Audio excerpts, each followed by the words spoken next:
Excuse me, starting out rough already. Howdy, y'all. Good morning, good evening, good afternoon, wherever you're at.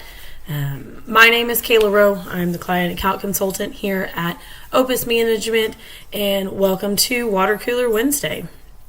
I appreciate you guys joining us today. Last week we kind of talked on communication around the verbiage that you use and things that you say with your clients, whether that's on social media or that is in written communication, and just not using so many of the acronyms that we use in our day-to-day life. And so with that, I really wanted to kick off and talk about, we're in January. We're about 3 weeks into January in 2023 in the new year. And I know a lot of people, although maybe not this year, have said, new year, new me. I'm going to get started in January. I'm going to get started on Monday. I think that's probably my biggest Achilles heels. I like to say, I'll start whatever it is on Monday.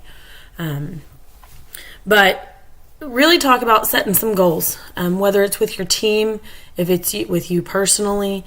Just how do we take a moment to stop, think about what we're doing, and then build a plan around that, because you can dream as big as you want, and if you don't have a path to it, then you're not going to get there.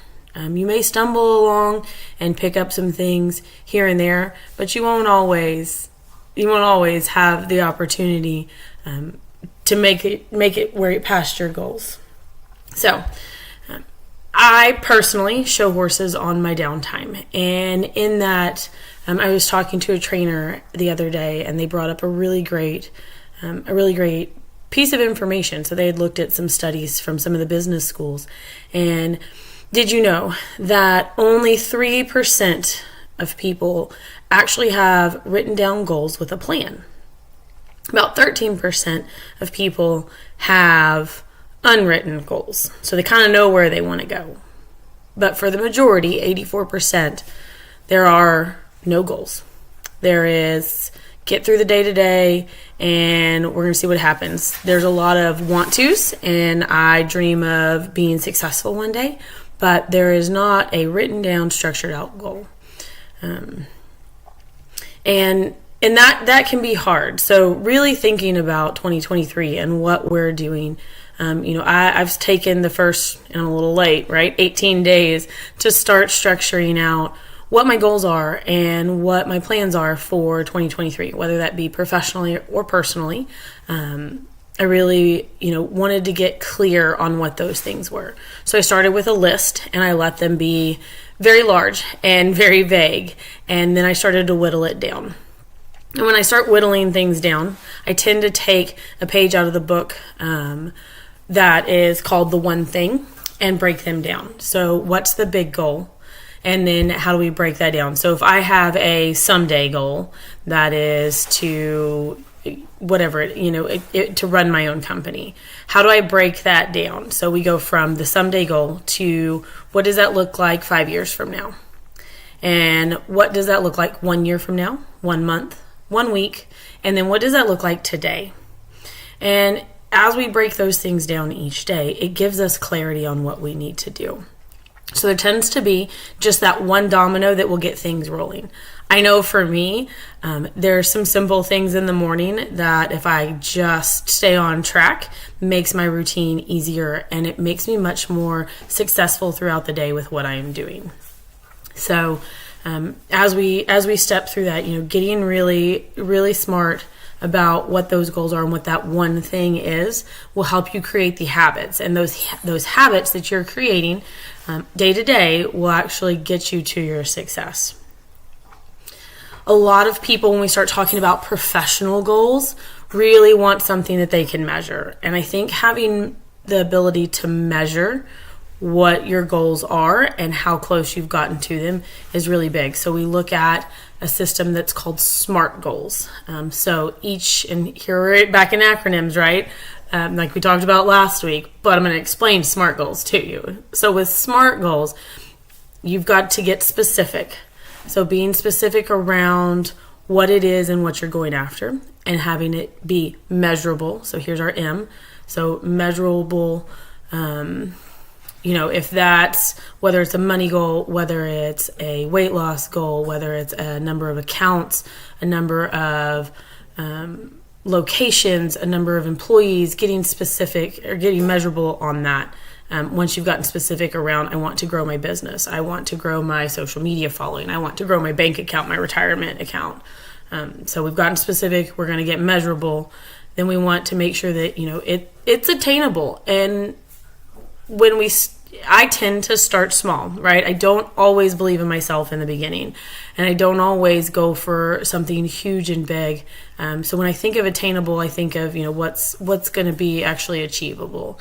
And I have found through getting specific, writing things down and making sure that I stay on track with my goals, that I can achieve way more than I thought I could. And so that attainable piece for me over the last 2 years has really grown and really changed on the reliance I have in myself and the faith I have in my ability. So stretch it a little bit. You get a little uncomfortable. But, we don't want to say, I want to make $1 million this month, but you're still working, in an entry-level job and you're not pursuing anything after that. So attainable within your means.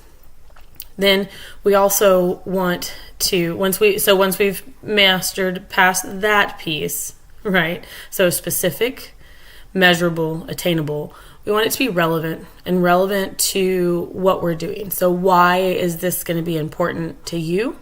Why is it going to be, what's it going to do for you when you make this change or when you reach this goal? And then lastly, we want it to be timely or time bound. So set yourself a deadline. It's really easy to get caught up in the day-to-day bustle, right? Just surviving through the day. But when you think about, okay, I have a deadline, whether it was in school and you had a deadline for a paper, it's job, you've got a deadline for a presentation, having that deadline really will help you stay motivated when you think each day, what's that one thing I need to get done today to propel me towards my goal? So you can write this out with some prompts. My goal is, I will track my progress by, I will achieve my goal by doing the following things. My goal is important because, and then I will complete this goal by. So giving yourself some specifics.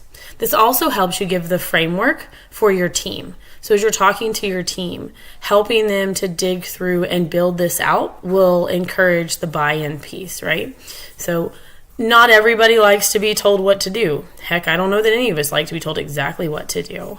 But if we know what the goal is, so if you go to your team and you say, hey, our goal is to reach 1,000 sales this month, let them help you create that SMART goal. Walk through an exercise with them. Explain SMART goals. Don't just jump out there and be like, hey, we're going to do this. Walk them through what each of the pieces are, and then start at S and work your way through with your team. Just getting that engagement and getting that buy-in will help your team drive you towards your goal. And that's a big piece that sometimes we miss.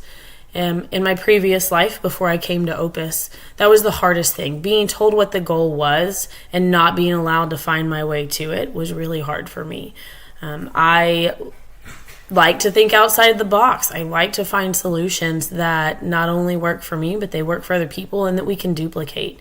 And when I was being told exactly how to handle situations or exactly how to go after, new clients, it made me struggle because I had other goals and I had other thoughts on how I could do that. So getting that buy-in, had my supervisor just sat me down and said, hey, here's where we want to go. What are your thoughts? I would have been a lot more bought in and I would have been a lot more amenable to their way. Yes, I agree. Everybody's, I can learn something from everybody.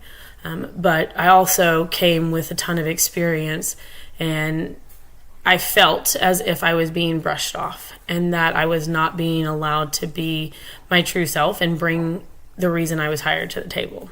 So getting that buy-in from your team is going to help you a whole lot to achieve those goals. So we've kind of covered the gist of it, right? So walking through that, talking about that drive with your team. The One Thing was a book that I read. I think I read it once a year at least, just as a refresher to keep me on track. They've got some great pieces with some great opportunity to help you really get focused and aligned on where you're headed and what you want to do. Then, there's a ton of information out on SMART goals and setting those goals and having those and getting to where you want to be. So you can look on Pinterest, you can look on Google, whichever one would serve you best, but either of those places will give you some worksheets and some ideas around SMART goals. But being 3 weeks in, I hope everybody's got some clarity on where they want to go. Here at Opus Management, we're trying to take over the world one small bite at a time, but in a good way, not in a bad way. And just from the business side, we want to help support as many businesses as we can out there and help you guys reach your goals. So give us a follow on any of our social media accounts, whether that be on Facebook, LinkedIn, Twitter, Instagram, and Pinterest coming soon. We haven't decided if TikTok is in our future or not, but we would love to see you guys there interacting. Let us know the things that are on your mind and what questions you have, anything that we can do for you. And we look forward to seeing you guys next week here on Water Cooler Wednesday. Have a wonderful Wednesday, and